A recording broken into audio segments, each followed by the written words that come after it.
It can show up in so many different ways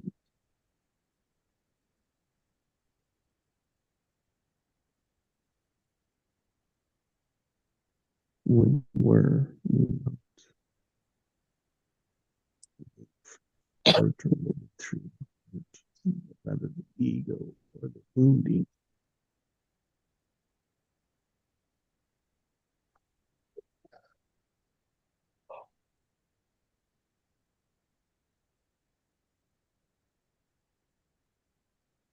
And judgment, like what I found was judgment was right at the front of that for me. It's like if I'm judging someone, then we're not equal.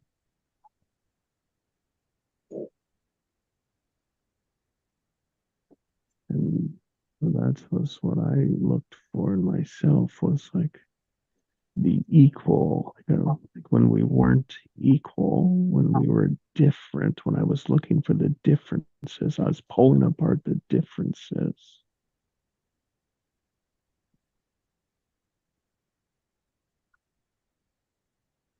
Knowing like my wounding in the background wanted to be right, Uh,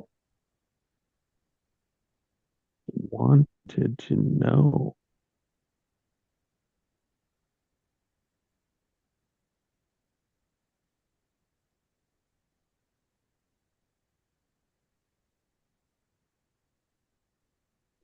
And it's like when I looked at that, I could say, well, what is it that it wants to know?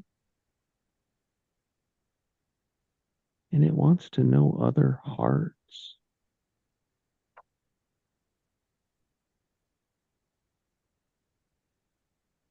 And so after like equal is what I called it, is like living from the heart was like equal, like similar together. What was that I was listening for, looking for with myself and others? It was the genius, hmm. like the uniqueness of each of us is our own genius. And that Hmm. comes from the heart, from the passion.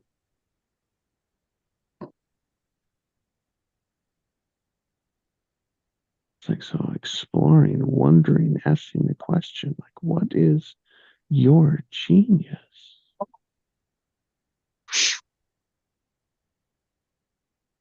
And it's like genius, gift, and greatness. It was like those, like when we can listen for those in others,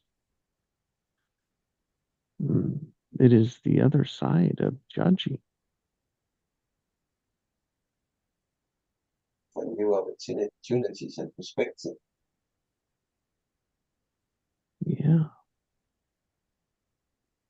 a whole different space. Yeah.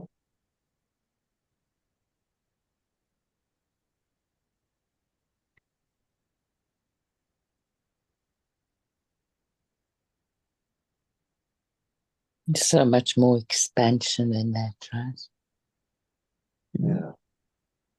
Which I think at the end is like for the like heartful living, living from the heart, is that the heart is there's so much more. It's Mm. expansive. It's compassion with no limits, boundless compassion. Hmm. And how I relate to boundless compassion is by saying yes. And what's next?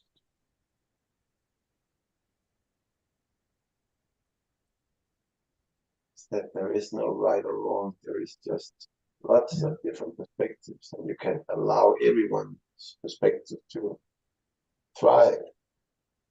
Yeah. It's like a kaleidoscope, right? Yeah. Constant flux. Hmm. because people are attracted to yes and repelled with no's. Yeah.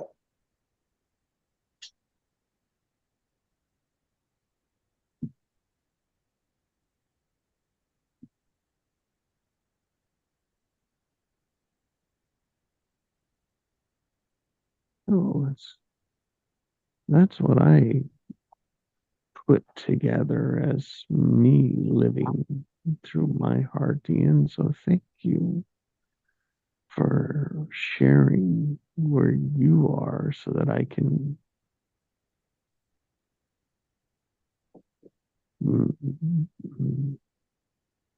be in my journey with you in your journey.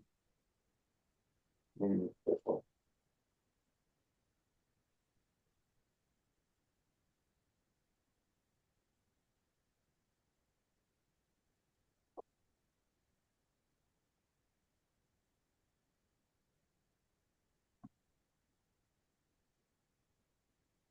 And when you said, Jetty, about wanting to know people's hearts, I've been feeling that, like, I've been feeling it in my heart though, like a sense of community, like, Mm. but it's been in my heart, like I wanna be part of the community. I wanna know people's hearts, and I've been feeling it in my chest, in my heart area. Yeah. This sense of like my heart's longing for this community and this heart-led community, and I've been really feeling it. Yeah.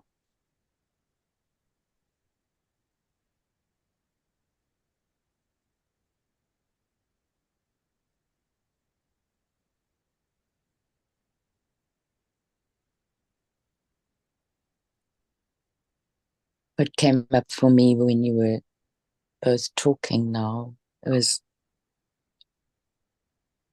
that longing for experiencing the pulse of life.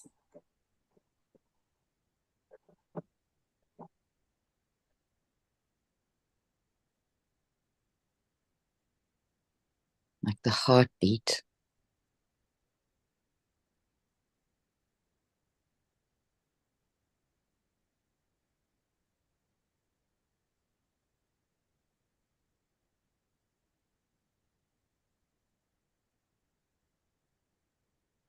And all the different forms of life that there are. Not just with human life, but everything that supports human life.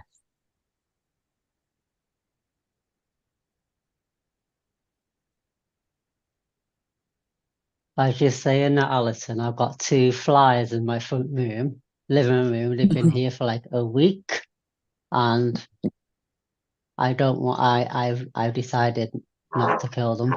Like, and they've just been flying around for a week, and I'm looking at them. And as you said that, I'm just watching a little fly with his legs like on my window.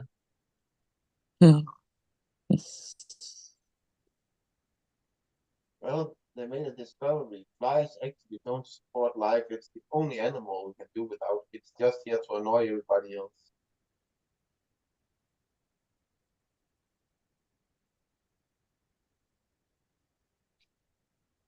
They looked at a chart where they removed the fly and the ecosystem would still continue. Spiders would get the food, frogs, everything. There are enough flying creatures, but flies have no point that they actually need to be here.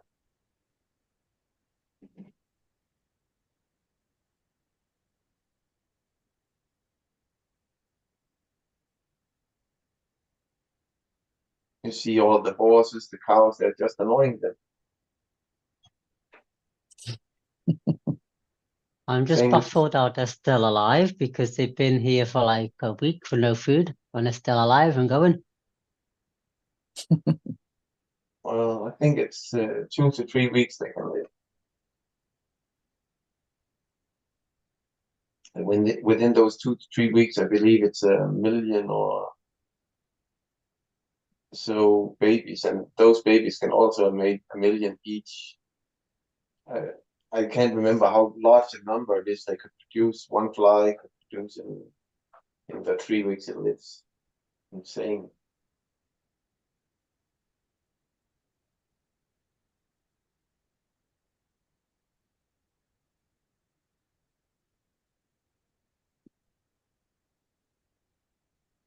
Crazy how they can produce so many in such a small time. Mm. And we can only do one. Every 9 months. Yeah.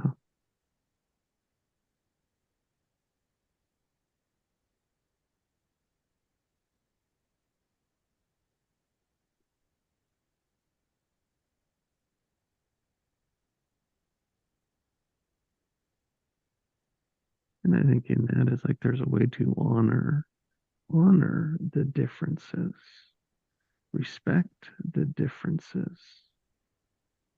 Mm. Because there are always differences that will come up, and we'll notice that the tendency to judge those differences.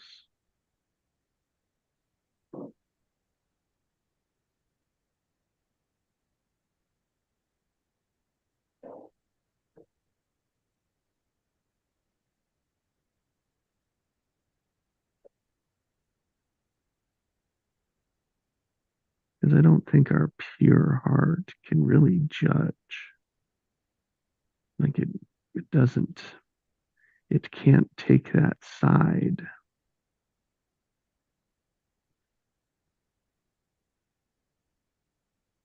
It's an unknown trait for it. That's why it makes a confluence with the ego then.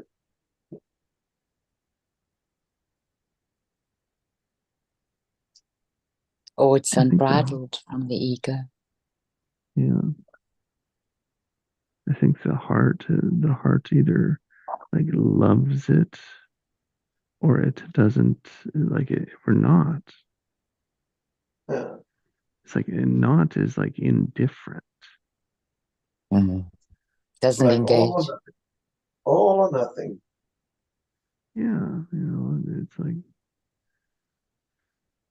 it's like aware, unaware. It's like Yeah. it's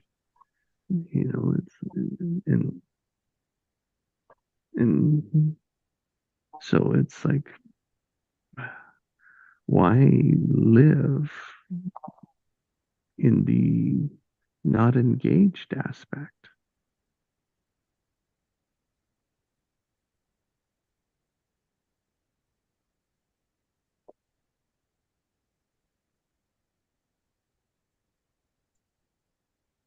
Why live in the indifference?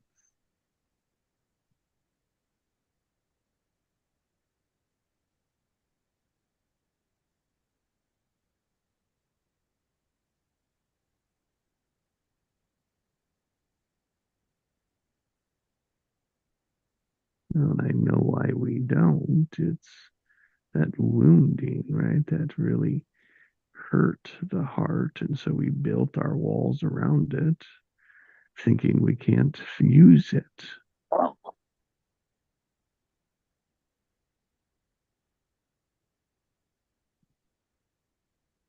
And once again, Heinz, that is our ego's perception. Yeah, instead of allowing the heart just to work through it, understanding it the way it can understand it. Hmm.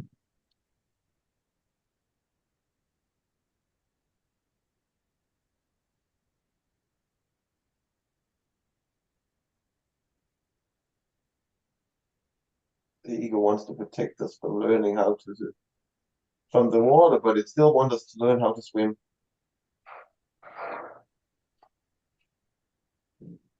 So it sort of creates its own rules, the ego, for the heart. Mm-hmm. Uh-huh.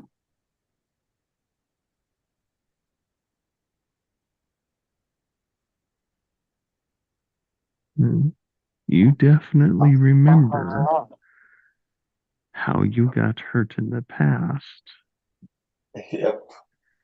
and the defenses to deflect that from happening again are there. And I think that's what we mean when we begin to look inward and like look at that wounding is just looking at what we put in place as protection. What reality we accepted. Yeah.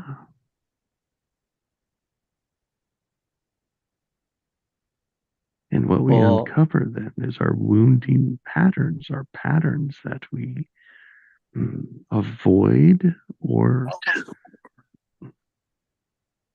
yeah, that help us avoid. Sorry, Ian. I was just gonna say, but society is also designed in a way to hurt the heart. Yeah. It's not designed in a way to open the heart. Oh, society is ego-based. Mm. So they will use the fear factor. Mm-hmm.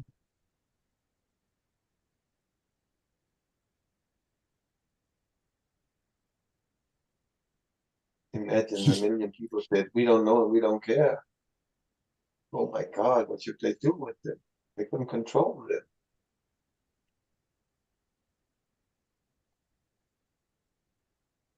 And you'll see, like, it's just the fear of the unknown as well.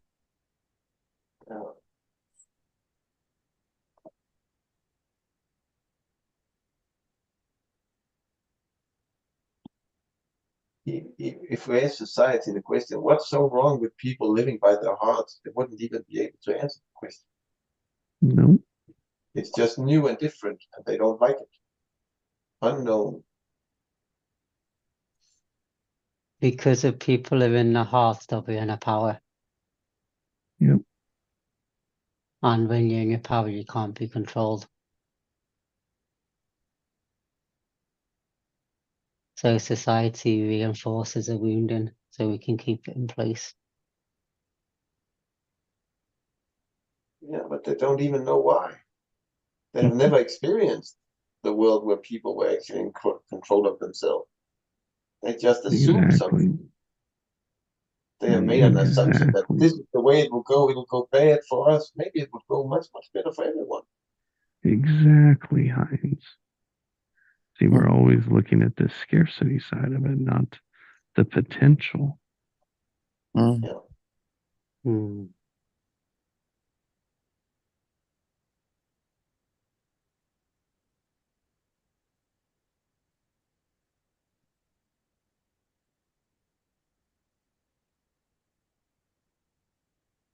But we can't blame them for that because that's their problem.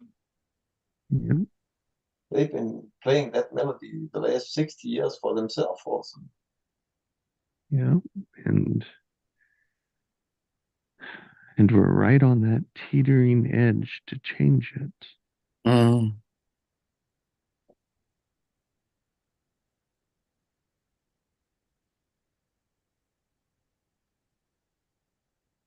But if change should be possible, then I saw Harrison Ford speaking on something, and he said there's a lot of angry young people in the world. They're doing a lot of stuff that we elder people don't understand, but it actually works. So my advice to all us elderly, get the fuck out of their way. Yes, please. I liked Harrison Ford saying that. I was laughing like you did, Alison. I was just laughing. Oh my God. He just explained to them, they don't understand what we're doing, but it's working. So just leave us alone. That's the best way of looking at it. It's like saying, well, I've never seen a computer and I don't understand what it's doing, but it's working. So leave it. Don't try to fight it and say, oh, it's bad. It does something. Yeah, it's because it's new. It's bad. It's Unknown. Yeah. It's the unknown that is bad. Yeah. And it's like that is a deep belief that most people are unaware of. And that is such a limiting factor in life.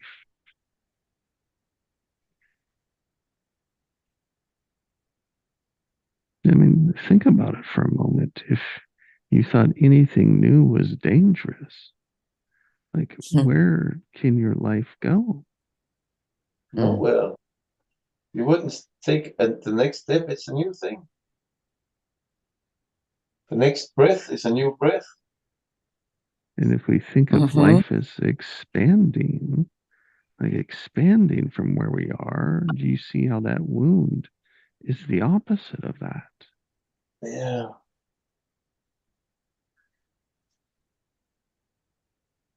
It's giving other people room to be themselves. Yeah. What is And wrong with that? Nothing, because you can actually enjoy standing there watching them succeed in whatever they're doing. And if you don't have the judgment, then you'll enjoy the success of everybody else around you. Because you are present and engaged in whatever's happening. Even though you're not doing anything, you're still watching it happen right before your eyes. And that would foster people to engage with life, to bring forth their passion. Mm-hmm. And what that really means is to fix the shit that's not working.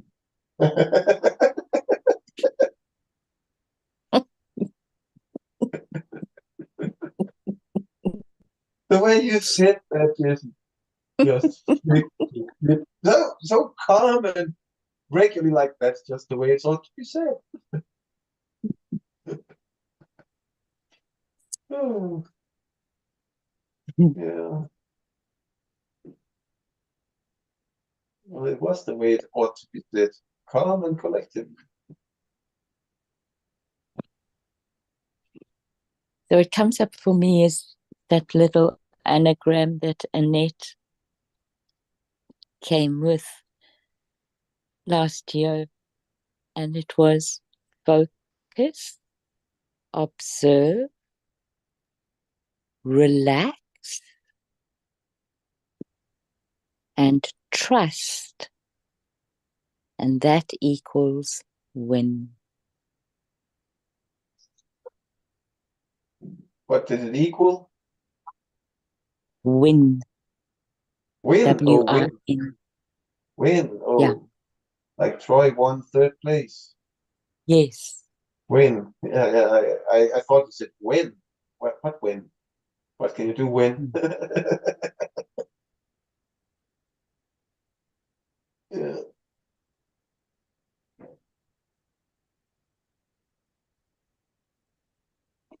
I love the word trust. Yeah. It And you creates trust possibility. yourself.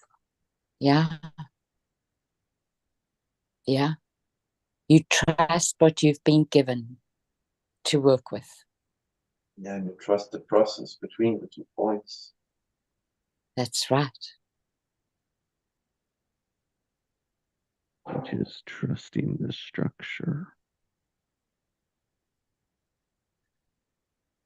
The structure of life. Yeah. Allowing all opportunities to make their play. Mm. Which are all dependent on our perspective or our Yeah. orientation to them. Mm-hmm. Yep. Starting with, is it limited or is it expansive? Mm. Scarce or abundant? In the past or in the future? Or the present? Mm-hmm. Because it's always, one point is always the present. The second point is, where do we go? Either backwards or forwards in time. Mm-hmm. And then the anchor should be at the present. Even though you can't anchor the prism, it's always moving. That's right. That's exactly it. I You think need a that's what people floating don't guide. understand. You need a floating Yeah. preservative over the prism, so you sort of float with it. Mm.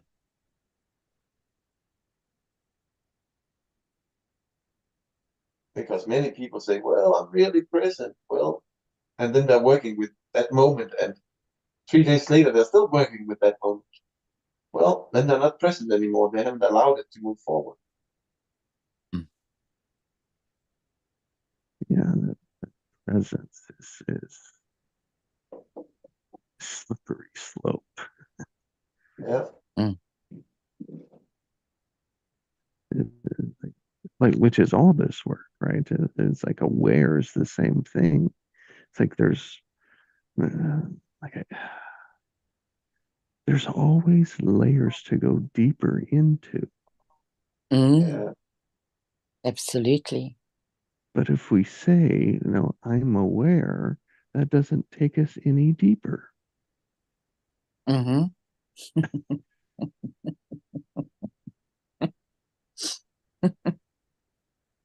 When you allow the awareness to be there. Yes, that's the difference. When you create a flow. That's one awareness that was precise at that moment, but the moment had changed. It's right. It's different the next one. Yeah.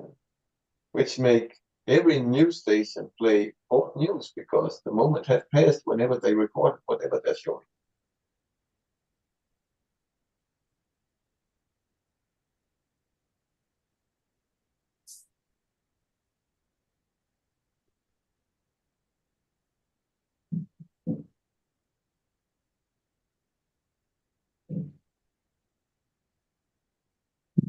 That's our version of heartfelt living or artful living. Yes. I like that. Heartful living. Yeah, powerful living. Yeah.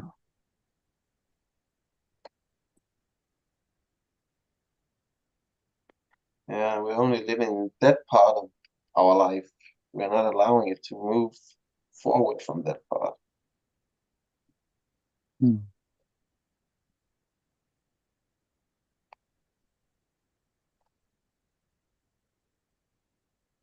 And Because it's everything that was true yesterday can be a lie today.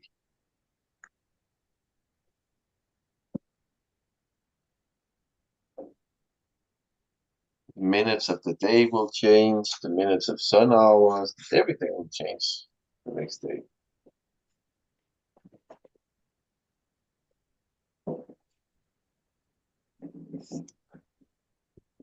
So shouldn't our perspective also change?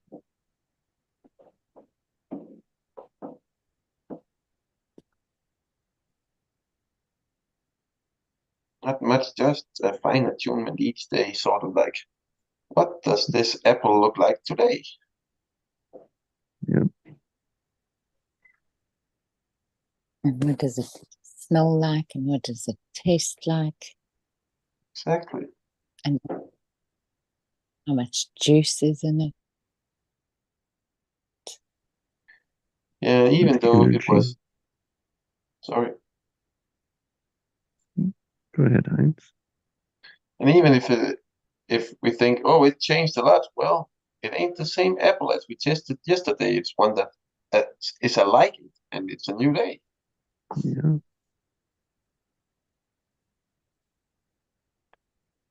And it's like that apple provides the body fuel to do something different.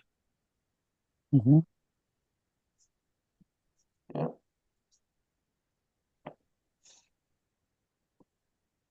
It's not in no apple can come from the same place. No, they have a different part of the branch and a different stem and everything. Yeah. And even though you have both hands up and pick them at roughly the same time, well, if you shorten time down, it won't be the same at all. Right. Slow it down, not shorten it down. It's just like everybody says, well, I can paint a straight line with a pencil and a ruler. Well, just zoom enough in and it will look like the mountain range. Not as straight as they think it is.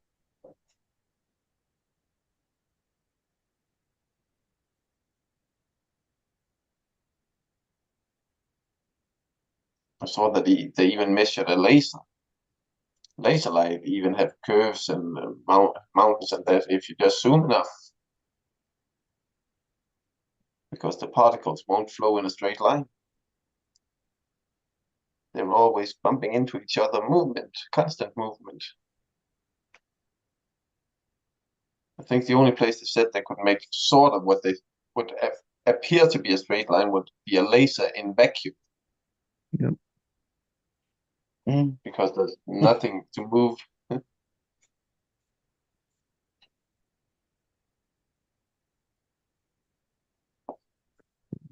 We can't survive in vacuums. Nope. No. Yet it is Vacuums where we sort of- test so much of our theories. Yeah, it's because it's a fixed moment. Yep. Mm. So that we can separate the differences, to observe the differences. Yeah, we call it, this is the law. This is the way stuff acts. Nope. It's one way it can act. Yep. Under certain circumstances.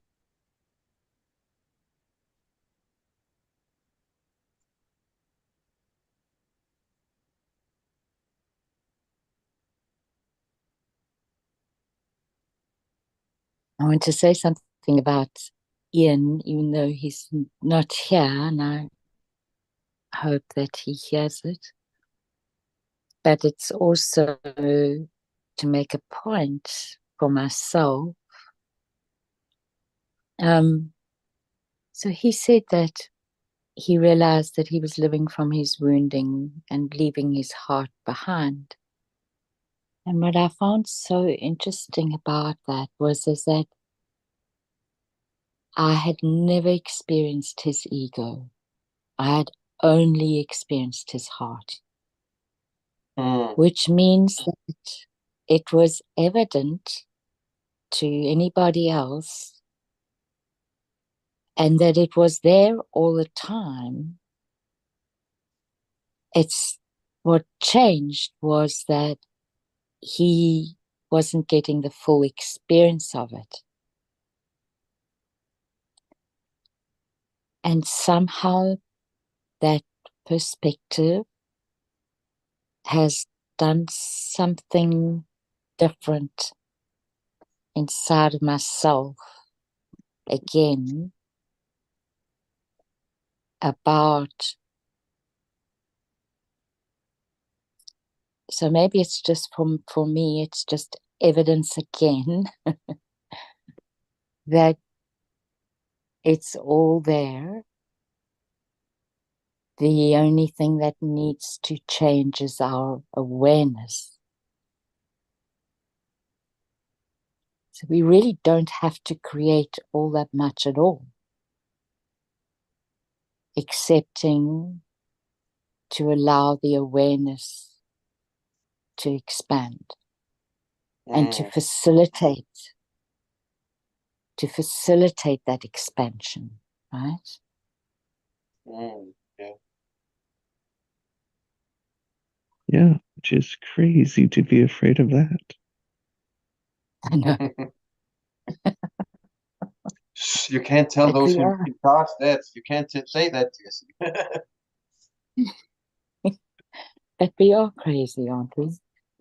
Yeah. No, just Morning, Lynn. lovely Lynn. Good morning, guys. Yay. I love your voice. Long time no see. Yeah, it has. It has. But look, I'm here. Yeah, Yes. and we're enjoying your present. Thank you very much. Mm. I'm delighted to be here.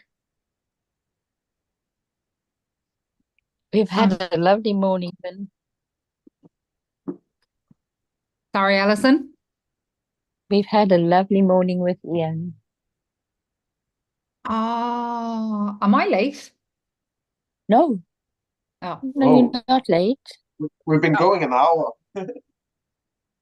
Oh no, it didn't start at 1. It didn't start at No. 1. Are you on an hour, No. guys? Yeah. Yep. Oh shit. Oh no. That is so freaking unfortunate. That's so annoying. Bollocks. You can listen. My language. You can listen to the live stream, Lynn. Oh shit. This is a live stream. I completely forgot that I clicked OK to the live stream. Oh shit. Oh no. Whose clocks moved, Alison? I thought we were 2 p.m. the last time. For my time. I can't know. It was 1. It's always been 1 your time. Because sometimes we used to meet. Yeah, so sometimes we used to meet at 1:30 your time, which was 9:30 mine. Oh, what a shame. Anyway, sorry for the interruption, guys. You're No not interruption. interrupting at all. No. One more to play. Yes, It exactly. sounds like it was in the middle somewhere near the end, as opposed to the beginning when Alison was speaking. No, it was at the end. So can I, Hans and Jessie, do you mind if I repeat it? Because I think Lynn would really appreciate Yep. this. Go ahead, Alison. So when Ian came in, he said his word was heart. Hmm. And then he started talking about his experience of realizing that he was living from ego as opposed to from his heart. And he was living from his wounding. And what was interesting to me about it was that my immediate response to what he was saying was, I've never felt his ego. I've always just felt his heart. And so I was describing the impact, because when he was on and talking, I didn't get a chance, as the conversation flowed, I didn't get a chance to reflect that back to him. And then I think my mind started to get engaged in other things and I forgot. So what was important for me, Lynn, was that realization was, for me, it was a metaphor then again of how everything is present all the time. But it's just that our awareness isn't deep enough to accommodate it all. Hmm. And that really impacted on me. It was just how easy it could be, right? That all we have to do is deepen our awareness. And you do that by staying present. And Hans was talking about how present it's not fixed. It doesn't stay in one place. It keeps moving.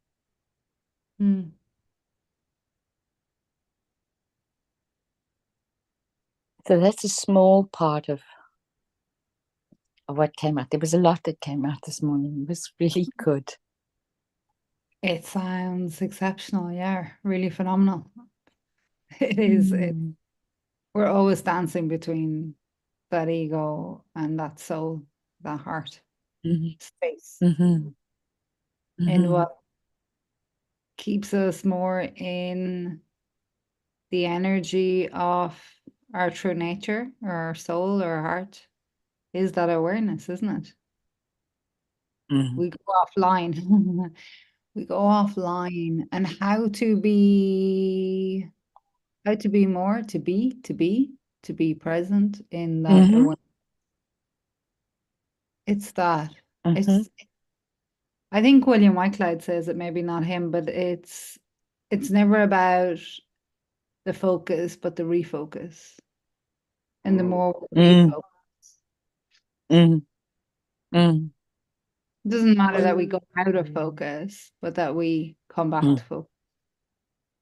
Yeah, exactly. Sometimes I think we compound the presence or the attention and the ego by becoming judgmental and critical of the loss of focus of our Yes. truth, which just holds us there, the irony of that, right? So there's Yeah. compassion, right? Yeah. And once you bring in the compassion and the realization that you've gone off focus, you swiftly pivot to the focus back to your true nature. Yeah. Rinse and repeat, rinse and repeat, rinse and repeat. and the repeat ain't always the same. Yeah. It's really quite simple. However, that Mhm. energy, Mhm. that compounding effect of the wounding being given center stage has that energy so intense. Mm. Mm. And what I've realized, I think people hold that in different degrees throughout different lifetimes. Mm. Mm. Not just ours, it's not just our wounding in this lifetime, it's Mm. others and lifetimes of our own. And I think Mm. that's where compassion is so important, right? Because Mm. that just is. And with the compassion is the acceptance, isn't it? And that allows you then to more seamlessly pivot into Mm. that energy of our soul. So I'm Mhm. so delighted that, thanks a million for giving that synopsis, Alison, because that's where I've been sitting in the last quite intently and intensely, just calling myself back into that space, the heart space where I find my soul and my connection to the source. Mm. Mm. And becoming more, it's it sounds a bit crazy, but more it does sound a bit crazy because in the last couple of days I've been having conversations with God. And that's very crazy for me.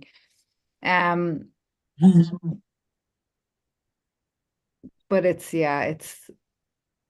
so beautiful to take the time out. We can do it informally throughout our day, but I think there's such significance in taking that time formally to sit with that energy or that space or that silence. Yeah. It's so powerful, really. And the more we do it, I suppose, the more we tune to it. Yes. Yeah, well, It's practice, right? Totally, well, like anything.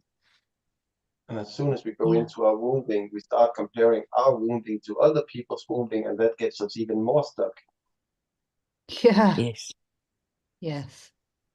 That comparison, what does anybody else have to do with me? Yeah.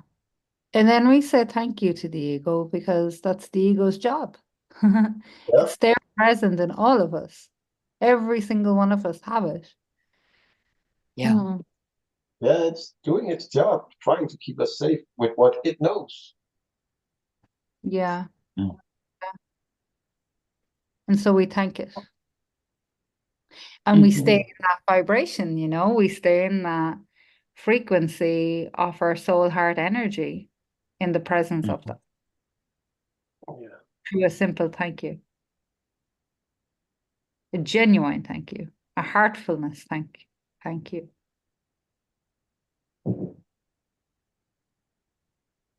And the other thing that Ian referred to this morning also was something that Jessie had said yesterday about listening.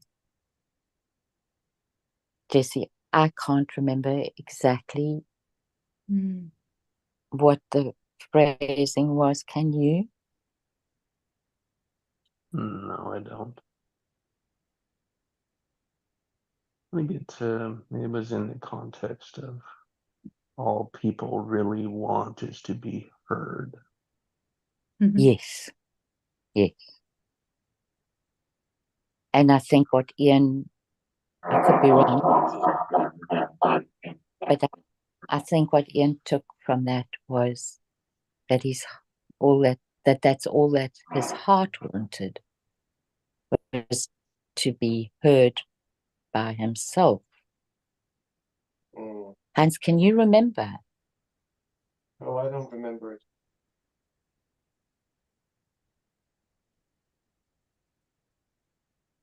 I might have that wrong, but it, you know, it was the use of the word listen that struck Ian.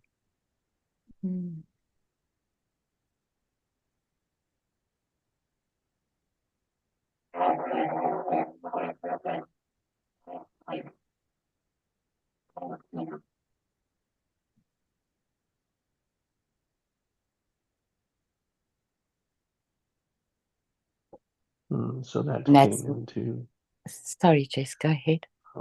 it's just that shaped, like that shaped heartful living.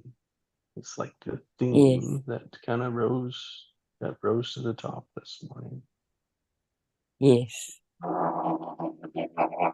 What was that, Jess? Would you mind repeating? I couldn't understand.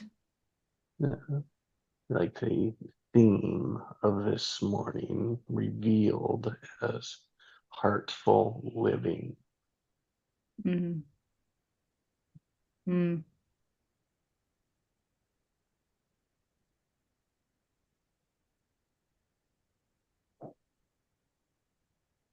That's like my joy every morning, is that when we go live, I have to give a name for the session, right? But I have no idea what we're talking about.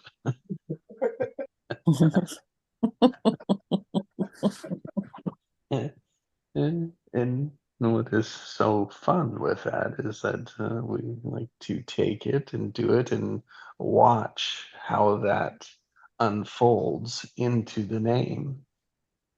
Mm. And that was the name this morning. And That's like amazing. what I do with it is I listen for what's right in the moment that I'm putting in the name. So it's there. Yeah, it's right there. And then it right at that unfolds. time. Yeah. Yeah. And then it unfolds. And I don't trust it all the time. And it's not always something obvious right there in the middle. It's not always easy. Yeah, absolutely. That's the thing about the present. You can be in it, but it will still unfold to something new in the next moment. Yes. But perspective will change from moment to moment.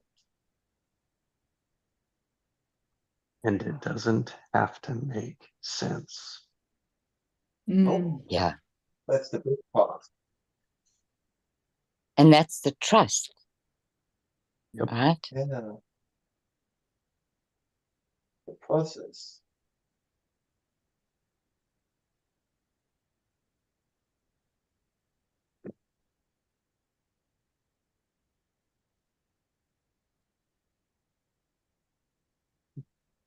we start, we can only see the top of the ocean, and then we dive into it. But you had to give the ocean a name before you dive into it.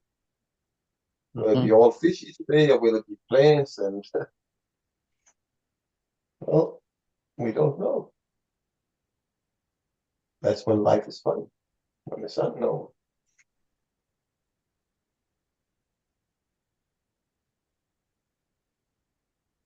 Imagine we knew everything that was going to happen, how boring life.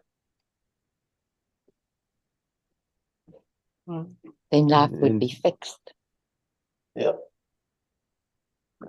And we wouldn't want that either. No. No.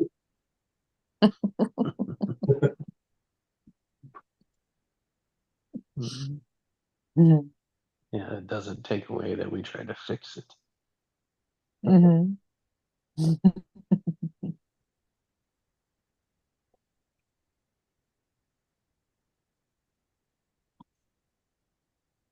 Which means we think that there's a problem. Mhm. And when we think there is a problem, we become the problem. Oh, well, we definitely will become a fixer of that problem. Yeah, we'll engage in it.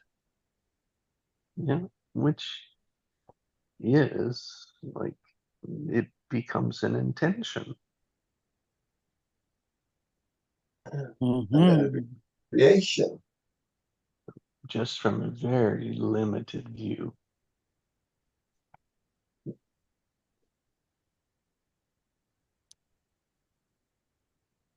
That's why so much of the Jesse, heart. Yeah. that that process of choosing the name for the session in the morning, that's an intention as well. Mhm. And that intention sometimes, like you said, it unfolds in line with the words, and other times it unfolds differently, but the intention is the spark to how it all unfolds. Mhm.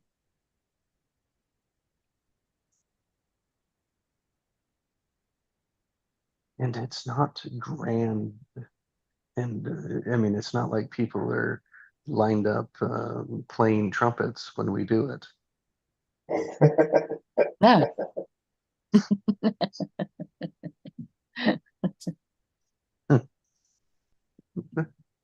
But like, but we play our trumpet afterwards. Yeah, it's like, but there's a part of me that wants people to, like see that, right? That's my prover wounding.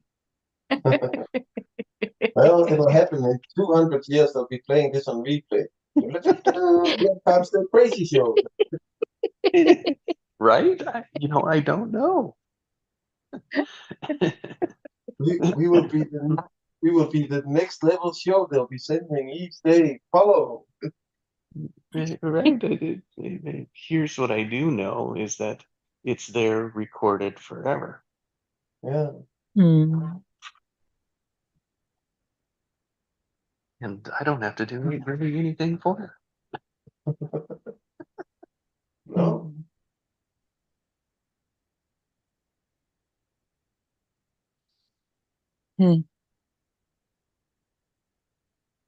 Just take the risk that I'm crazy.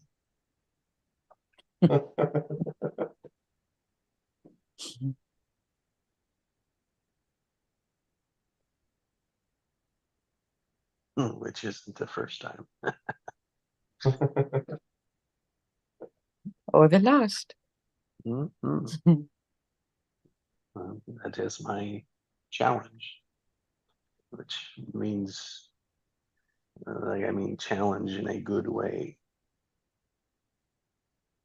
Because that is part of my journey, is to challenge that in me. And like challenge, not as a fight, but challenge as in momentum. That's such a lovely distinction. Mm. I really like that. Mm.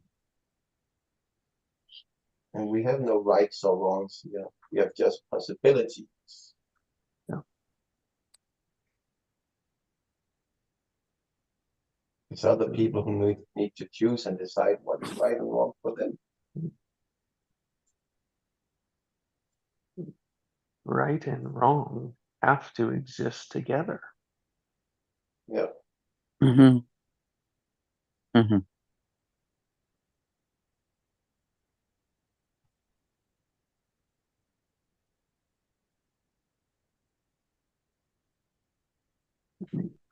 You can't just pick up one side of the stick and hit somebody with it.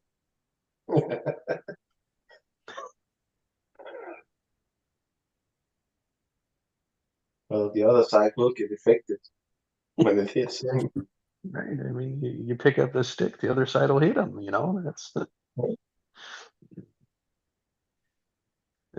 That's how crazy it is when we think we pick up the right end of it. Mm. Mm. Mm. We've just fixed our focus on our right end. Mm. And we've disregarded everything else that makes it wrong.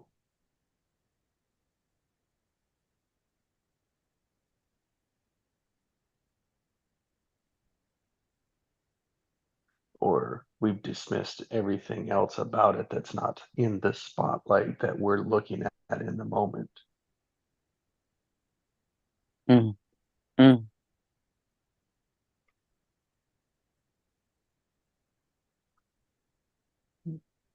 And people could say, well, then how could you ever like grab onto anything? It's like, well, I grab onto both ends. It's in the middle that I'm looking for.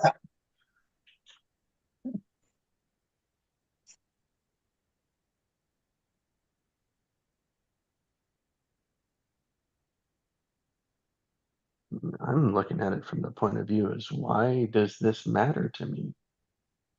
Mm. What do I need to be aware of in this, for this? Mm. Mm.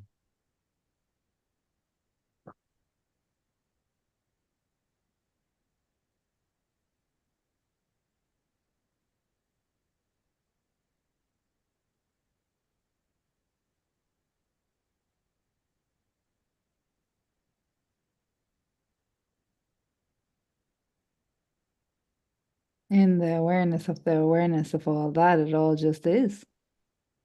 Yeah. Mm, Mm-hmm. Mm-hmm. that was allowing all the possibilities. Mm. That is the truth of it. Mm. And all we can do something about is just one aspect of it. Mm-hmm.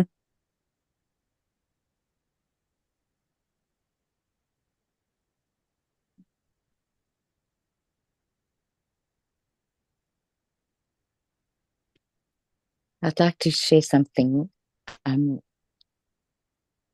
it, I don't know how, but it does for me. It does match what's been spoken to. So, I shared a dream with you guys that I had a while back, and it was that dream where I was in the Bardo, watching myself getting captured, and then looking up and seeing, first of all, in my perception, was just seeing the veil, and then I heard the word presence, and as I heard that, I experienced the veil coming closer, and I had this euphoric experience.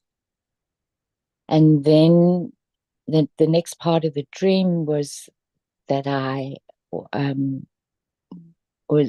was so excited because I could share this with my daughter. But I knew also that I couldn't tell her because she wouldn't hear it with me telling her this.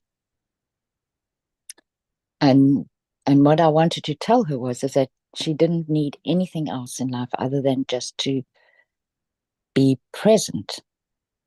That was the secret. It would get her out of any trouble that she might ever be in, but also that it would expand, right? That's how she would find her expansion. So there are a few things that have happened since that dream. And then yesterday morning, she came and she said to me, Mum, can I tell you about my dream? And so there's a whole forerun in the dream that she has, which I won't share. But the end of the dream is that she escapes a dangerous situation, and she finds her. She runs. It's in a forest, and she runs. And as she runs, she comes to the end of a cliff, and there's nowhere to go. She said, and there's just space in front of me, and there's a floating rock. But the rock it tilts. And I'm standing there listening to it, and I'm thinking, I wonder what she does. And she jumps. And she lands on the rock. And then I'm waiting for more. She said, she can see my face. She says, I landed on it, Mum. I was very surprised that I landed on it. But I woke up then and I felt so happy. So for me, the thing again is that intention is all we really need to have. And if we can trust that intention, the possibility for it to happen for the person that we might want it, if it's not for ourselves, is there's so much bigger of a chance that it can happen than if we didn't.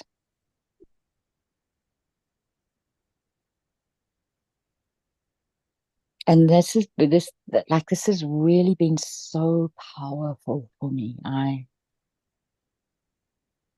Because in the past for me, it was always thinking, how do I get this person to hear this? And then I'm trying to do it through my intellect, as opposed to just being quiet with an open heart. And in myself, in my body, in what I am, in everything that I am, in all of me.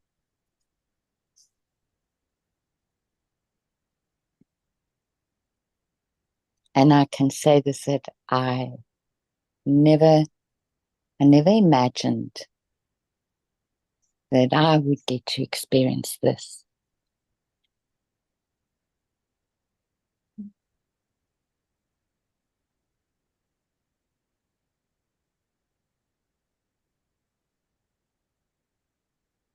Congratulations.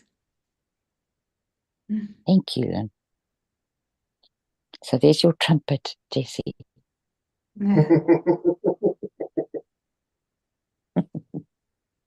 Jessie's gone for a shower, he said.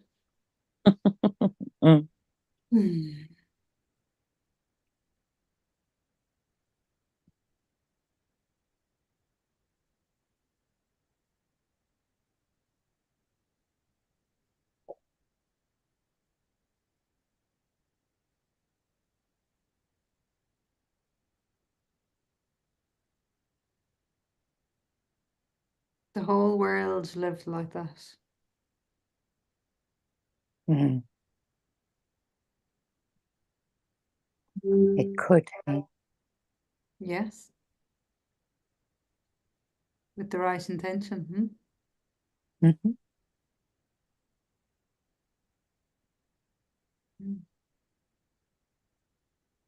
But then, hey, would there be any point in a world if we all lived like that?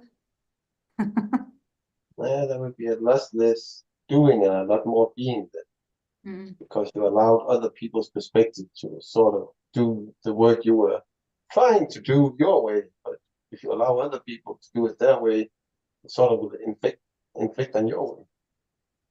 Yes. It's that thing that we are all one, so we need to cooperate instead of working against each other. Exactly. Do we then though complete the intention of the world, of the universe when we arrive there? Mm. We expand it, I think. Mm.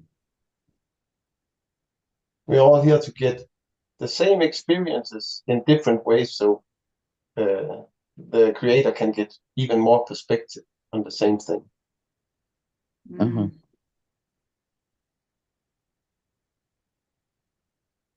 Because that's the funny thing with life. It may look the same, but it ain't.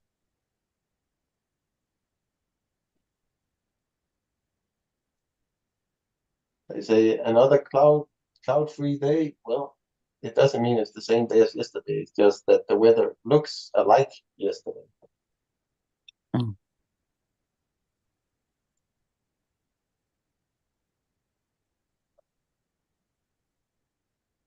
For it to be the same, it would have everything that has inflicted the day before would have to do exactly the same the day after. What's the possibility on that? No possibility. Because some animals ate each other. That means the one animal won't be able to participate and it would have changed. Mm.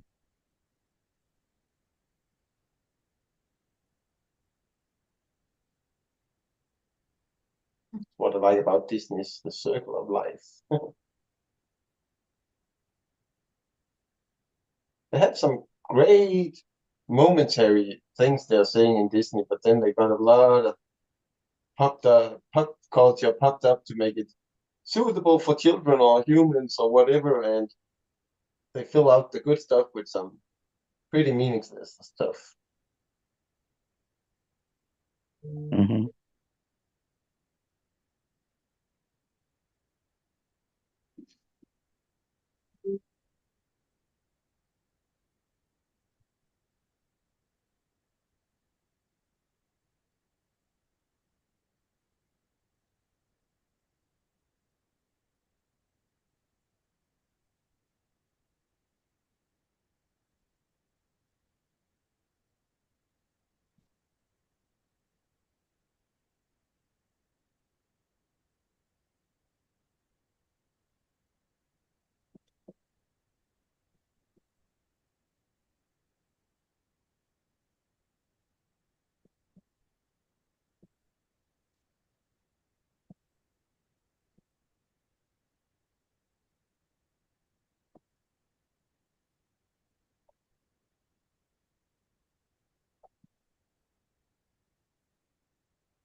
I was thinking it's like a title, right?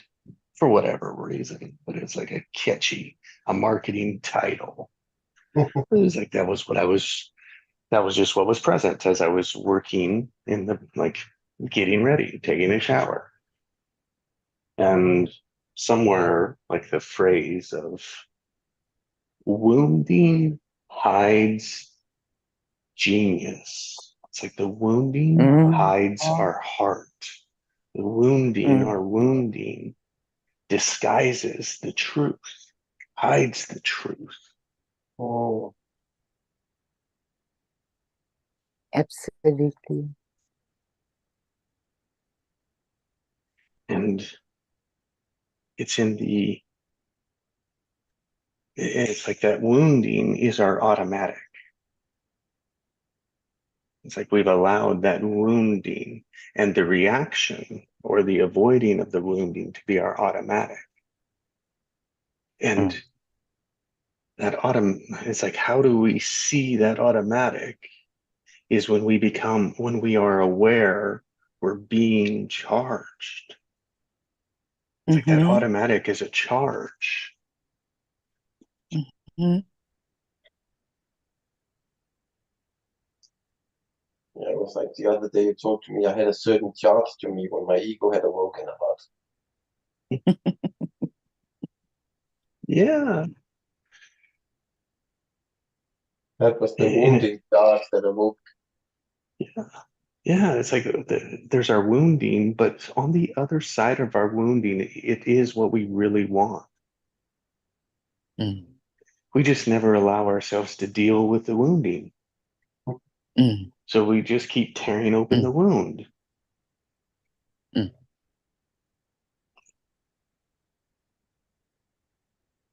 Like if like we think so much life is to be happy, I disagree with that. It's like we want everything else because if we were just happy, that would be boring.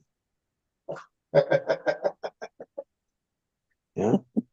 And it's like to know happiness, though, we have to know sadness. Yeah.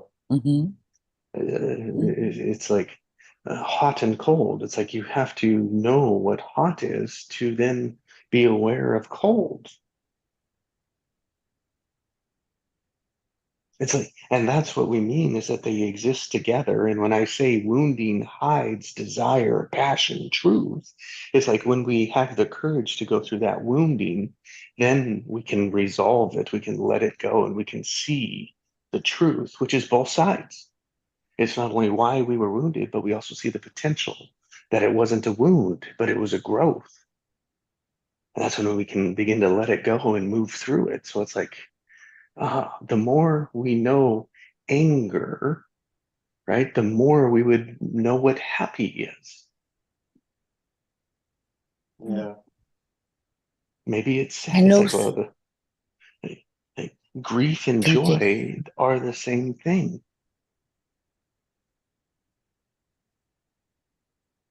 Yeah, just opposite ends Yes. of the spectrum. Sorry, Allison, that's all I had. No, that's all you had. Don't sell yourself short.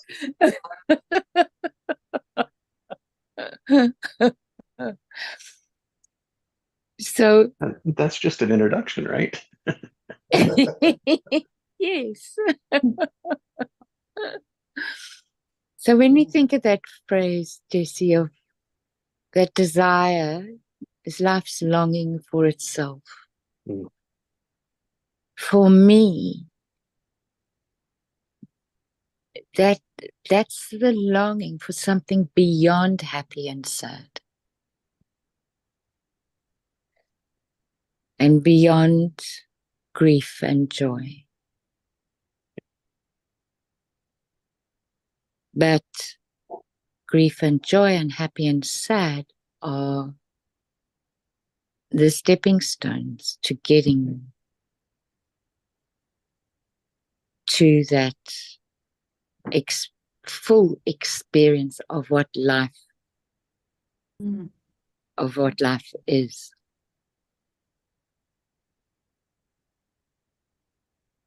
Mm.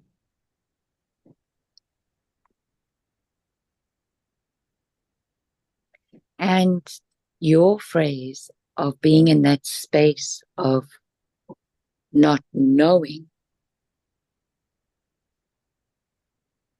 is actually the step behind those opposites. And only from that space of not knowing can you get to the knowing.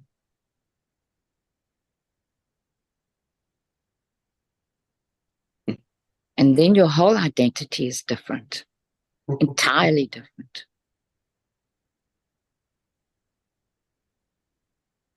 The Then identity there's is in very, sorry, go. the identity is in free to choose Yes, rather than yes, trapped by the automatic. exactly.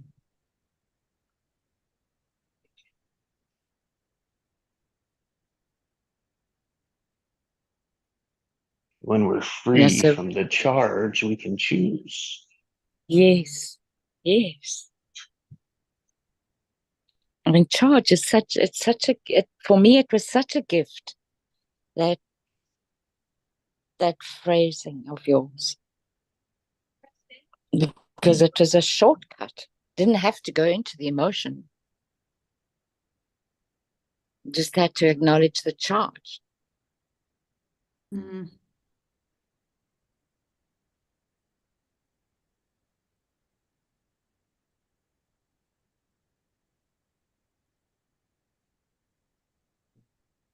Yes, it bypasses the bias people have about emotions.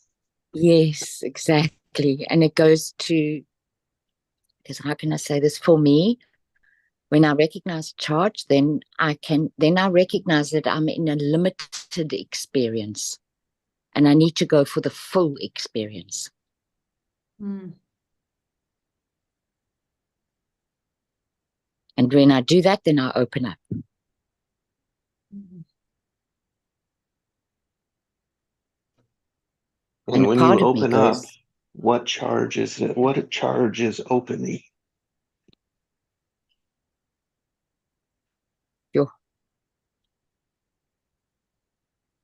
I would say in our language, presence.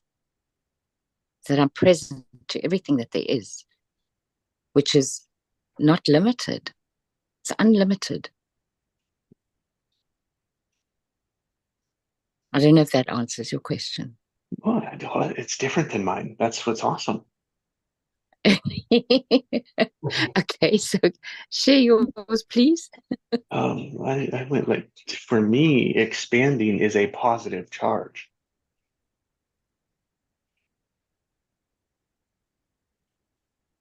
It's just, that's how I orient to it.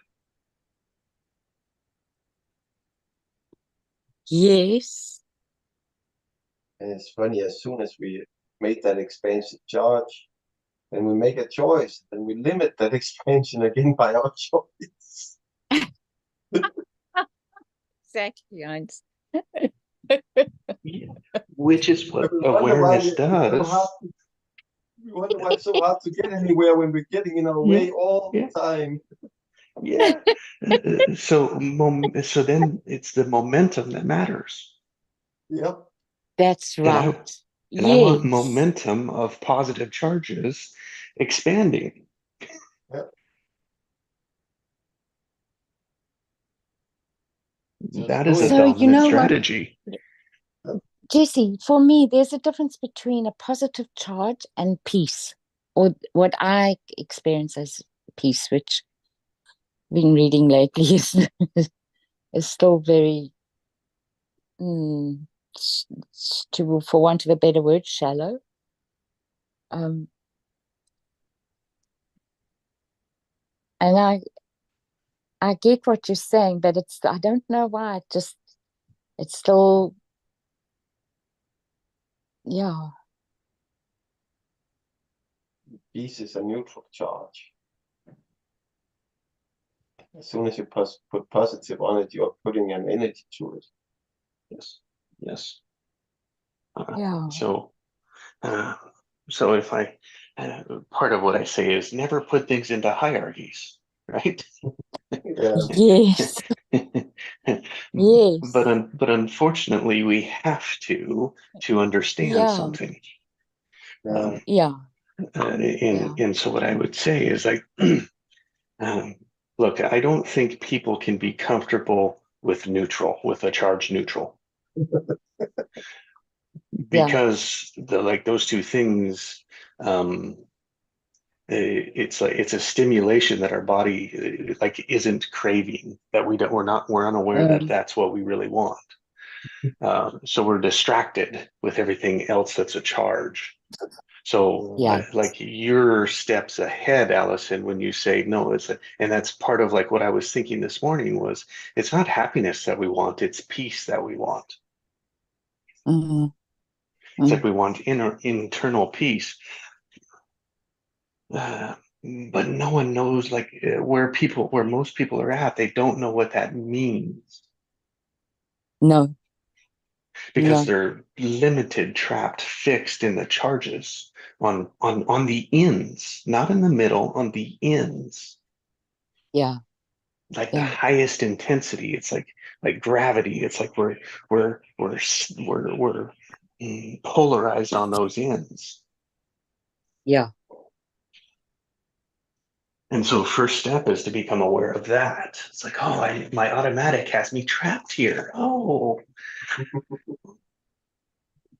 And then we begin to say, it's like, oh, well, neither one of those sides are real. And it's like, oh my God, the whole world just fell apart, right? Yes. Yes. Yeah. If I can't be negative and I can't be positive, then what the fuck do I do? Yeah. Rest of life, might as well just give up now. I might as well die, right? Because, oh, that's probably just the same. Yeah. That has a charge to it too. Yeah. Yeah, everything's got a charge. That's what's beautiful about it. Yeah. Yeah. But then, like, through that, that's part of the wounding, right? That's part of letting go. That's part of getting to the other side of it to be like, no, really, neutral is where I want to spend most of my time. And when I get into a wobble, which means I get pulled to a positive or a negative side, I can look at it. Like, what is causing, because it's an automatic, what is causing this automatic? That's the wiggle. It's like the questions to explore it, to go into it. And then to release it is the giggle. Mm. And then it's like, then that wounding is no longer there because you've seen both sides of it. Mm. You experience the joy and the pain of it. You could see them both as one, as together, as part of each other rather than separate. Mm.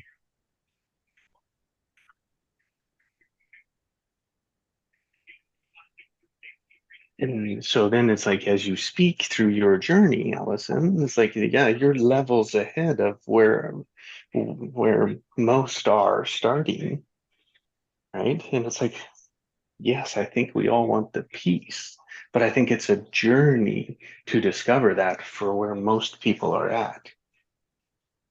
Yeah. We had to discover the noise to know what the peace is. Yes. Yeah. I'll just say one thing quickly also, just because so you know when you were talking earlier about how the wounding hides things, so it can hide it for as long as we keep our focus on avoiding it. Yep. But when we shift our focus of avoiding to accepting, Yep. then all the secrets of dissolving the wounding come to the fore. Mhm. Like magic. It's we just keep avoiding it, right? Because we're afraid to look at it. That's insanity. Yeah, it is. then the majority of the world are insane because the majority of people are terrified, Mm. absolutely terrified to look at it. Yep. Well, our world, I And- mean, when you look at the world and what it's doing and how much destruction there is, it is insanity. Yeah, destruction is not looking inward, it's looking outward. Mm. Yeah. Yeah. And then, you know, when you speak about looking at the wounding and accepting the wounding, I think there's a little bit more to that because that can actually end in victim mentality. I think a lot of Yes. end up in therapy and just almost circling the same drain. They look at the wounding, but they're doing it from the wounding. And Yes. Yes. Absolutely. And the significant. whole, sorry, Lynn, go. No, go ahead, Alison. No, go. You go.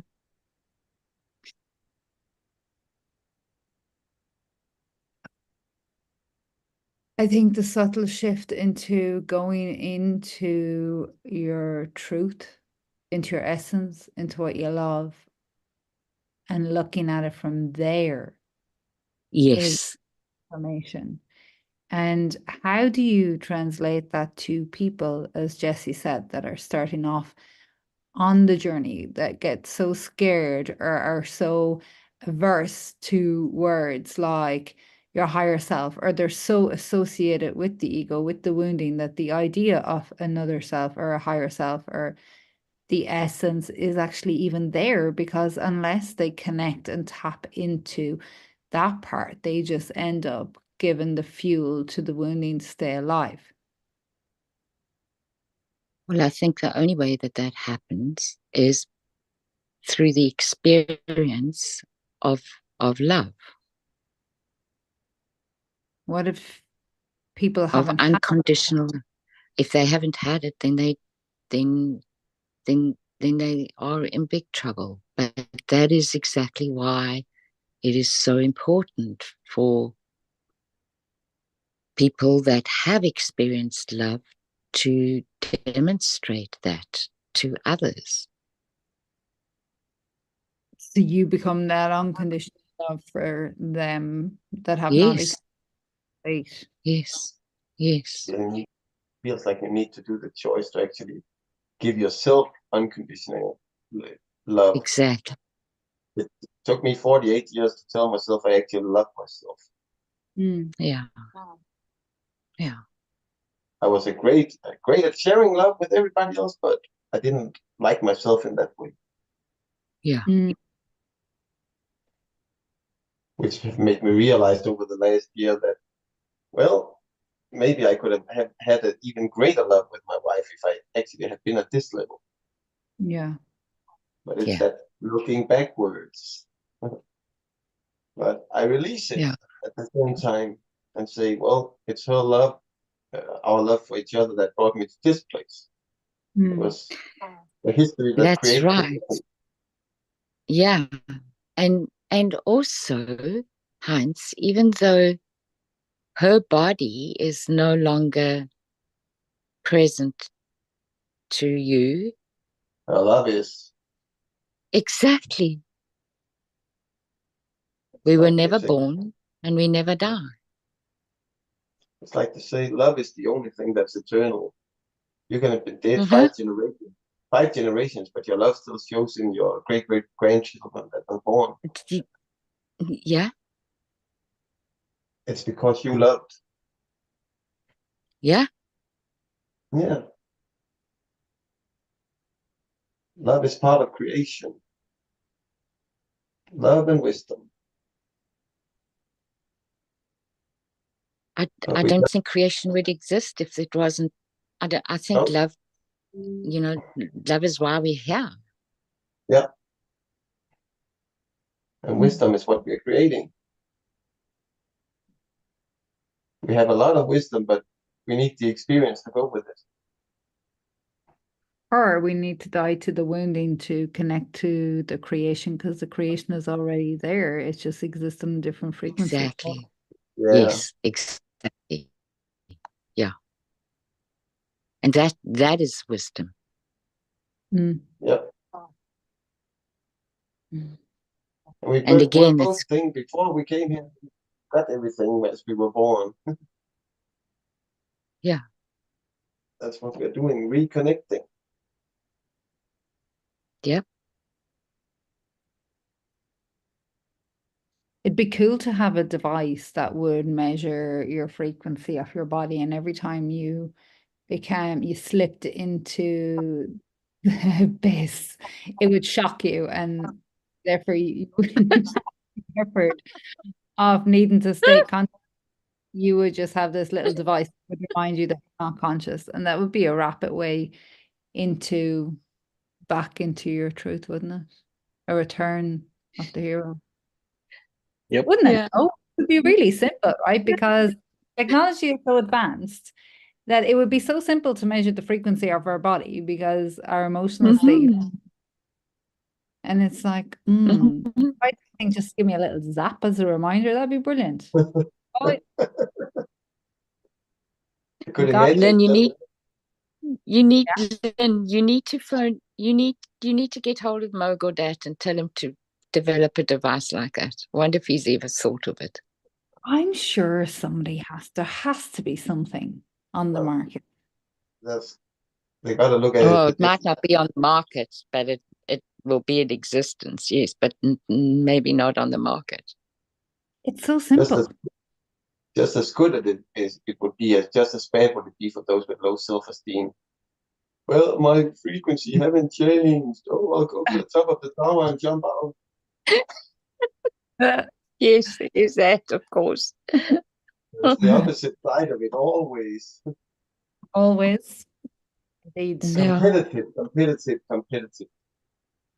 He's doing way better than me. How could this be? I'm doing everything according to the book.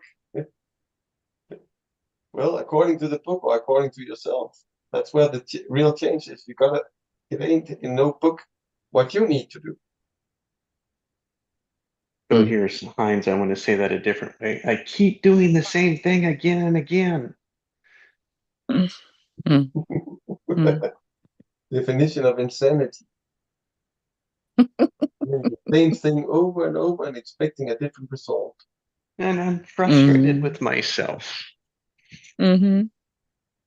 Mm-hmm. You're in the wrong frequency, guys. No. I'm in the right frequency. My ego tells me so. Yeah. And I think it's a measure of charge. I think charge is easier because charge will have a degree, and that is where we'll discover the frequency. Yeah. Yeah. So it's like it's a simple, like there's the body reacts to these automatics. Yeah. Yeah.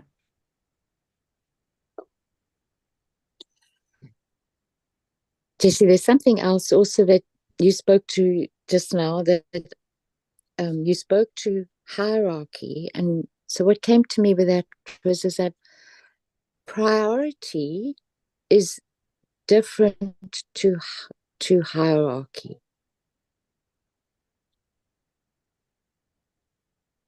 There's less, I guess you could say there's less charge to prioritizing than what there is to hierarchy.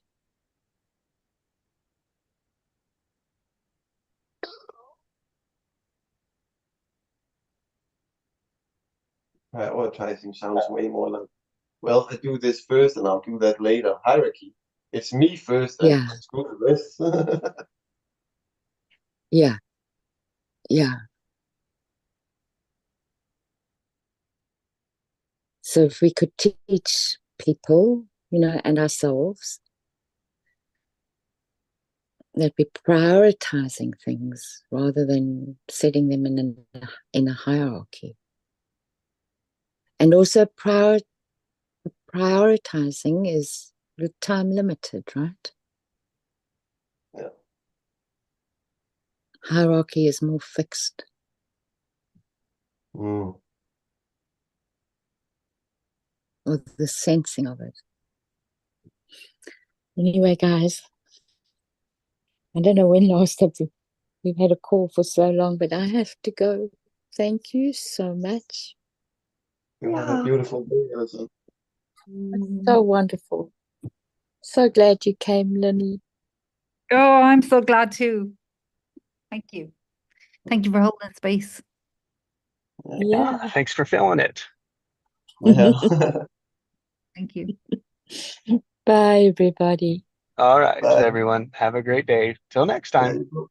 Go have a pleasant day. Love and hugs. Bye bye. Bye. Bye.